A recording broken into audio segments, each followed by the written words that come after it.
بسم اللہ الرحمن الرحیم۔ السلام علیکم۔ ایک مرتبہ کا واقعہ ہے کہ حضور نبی کریم صلی اللہ علیہ وآلہ وسلم طواف فرما رہے تھے۔ آپ صلی اللہ علیہ وآلہ وسلم نے ایک اعرابی کو اپنے آگے طواف کرتے ہوئے پایا، جس کی زبان پر یا کریم کی صدا تھی۔ حضور صلی اللہ علیہ وآلہ وسلم نے بھی پیچھے سے جا کر یا کریم پڑھنا شروع کر دیا۔ وہ اعرابی رکن یمانی کی طرف جاتا تو پڑھتا یا کریم۔ پیارے آقا دو جہان صلی اللہ علیہ وآلہ وسلم بھی پیچھے سے پڑھتے یا کریم۔ وہ اعرابی جس سمت بھی رخ کرتا اور پڑھتا یا کریم تو حضور نبی کریم صلی اللہ علیہ وآلہ وسلم بھی اس کی آواز سے آواز ملاتے ہوئے یا کریم پڑھتے۔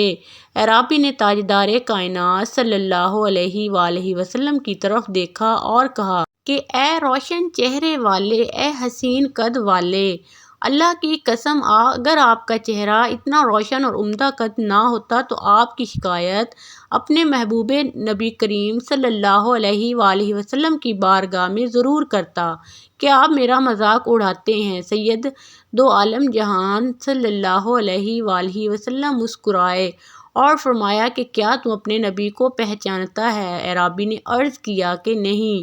آپ صلی اللہ علیہ وآلہ وسلم نے فرمایا کہ پھر تم ایمان کیسے لائے؟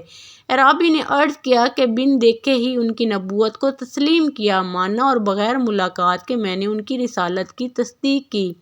آپ صلی اللہ علیہ وآلہ وسلم نے فرمایا مبارک ہو، میں دنیا میں تیرا نبی ہوں اور آخرت میں تیری شفاعت کروں گا۔ وہ اعرابی حضور نبی کریم صلی اللہ علیہ وآلہ وسلم کے قدموں میں گرا اور وہ بوسے دینے لگا۔ آپ صلی اللہ علیہ وآلہ وسلم نے فرمایا میرے ساتھ وہ معاملہ نہ کر جو اجمی لوگ اپنے بادشاہوں کے ساتھ کرتے ہیں۔ اللہ نے مجھے متکبر اور جابر بنا کر نہیں بھیجا، بلکہ اللہ نے مجھے بشیر و نذیر بنا کر بھیجا ہے۔ راوی کہتے ہیں کہ اتنے میں جبرائیل علیہ السلام آئے اور عرض کیا کہ یا اللہ تعالیٰ نے آپ صلی اللہ علیہ وآلہ وسلم کو سلام بھیجا ہے اور فرمایا ہے کہ اس اعرابی کو بتا دیں کہ ہم اس کا حساب لیں گے۔ اعرابی نے کہا یا رسول اللہ صلی اللہ علیہ وآلہ وسلم، کیا اللہ میرا حساب لے گا؟ تو آپ صلی اللہ علیہ وآلہ وسلم نے فرمایا ہاں، اگر وہ چاہے تو حساب لے گا۔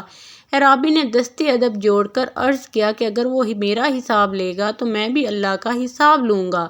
آپ صلی اللہ علیہ وآلہ وسلم نے فرمایا کہ تو کس بات پر اللہ سے حساب لے گا؟ اس نے کہا کہ اگر وہ میرے گناہوں کا حساب لے گا تو میں اس کی بخشش کا حساب لوں گا۔ میرے گناہ زیادہ ہیں کہ اس کی بخشش۔ اگر اس نے میری نافرمانیوں کا حساب لیا تو میں اس کی معافی کا حساب لوں گا۔ اگر اس نے میرے بخل کا امتحان لیا تو میں اس کے فضل و کرم کا حساب لوں گا۔ حضور اکرم صلی اللہ علیہ وآلہ وسلم یہ سب سماعت کرنے کے بعد اتنا روئے کہ ریش مبارک آنسوؤں سے تر ہو گئی۔ یہ دیکھتے ہی فوراً جبرائیل علیہ السلام آئے اور عرض کیا اے اللہ کے رسول صلی اللہ علیہ وآلہ وسلم، اللہ سلام کہتا ہے اور فرماتا ہے کہ رونا کم کریں۔